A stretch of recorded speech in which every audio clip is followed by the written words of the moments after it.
నల్గొండ జిల్లాలో యాదాద్రి ప్రాజెక్టును వ్యతిరేకించే వాళ్లను చెప్పుతో కొడతారన్నారు మాజీ మంత్రి జగదీష్ రెడ్డి. జ్యుడిషియల్ కమిషన్ను తప్పుపట్టాల్సిన అవసరం ఏంటంటూ కౌంటర్ ఇచ్చారు డిప్యూటీ సీఎం భట్టి విక్రమార్క. నల్గొండ జిల్లాలో ప్రాజెక్టు పెట్టాలని కూడా వ్యతిరేకిస్తే చెప్పుతో కొడతాం వాని ఎవడైనా సరే వాడు. ఎందుకు నల్గొండ జిల్లా తెలంగాణలో లేదా? తెలంగాణ ఉద్యమంలో నల్గొండ జిల్లా లేదా? నల్గొండ జిల్లా అభివృద్ధి కావద్దా? నల్గొండలో పెడితే ఇక్కడ రాయలసీమలో పెట్టినట్టు ఆంధ్రలో పెట్టినట్టు ఎందుకు నల్గొండ జిల్లా మీద విషయం కక్కుతున్నారు? కోదండరామ్ నల్గొండ జిల్లా కనబడతలేదా?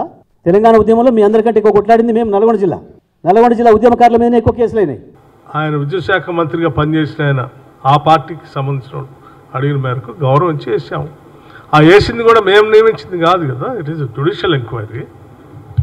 సో మేమెవరు ఇంటర్ఫియర్ కావట్లేదు రోజువారీ కార్యకలాపాలు, మాకు సంబంధం కూడా లేదు.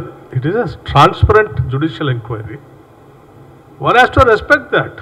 తప్పు పట్టాల్సిన అవసరం ఉంది, ఆయన దిగిపో అని చెప్పాల్సిన అవసరం ఉంది అంటే ఎందుకు అంత ఆందోళన చెందుతున్నారు, ఎందుకు భయపడతా ఉన్నారు? అదే నేను అడుగుతా ఉన్నాను. అది రాష్ట్రం, ప్రజలు, జర్నలిస్టులు, మేధావులు అందరూ ఆలోచించాల్సిన అవసరం ఉంది.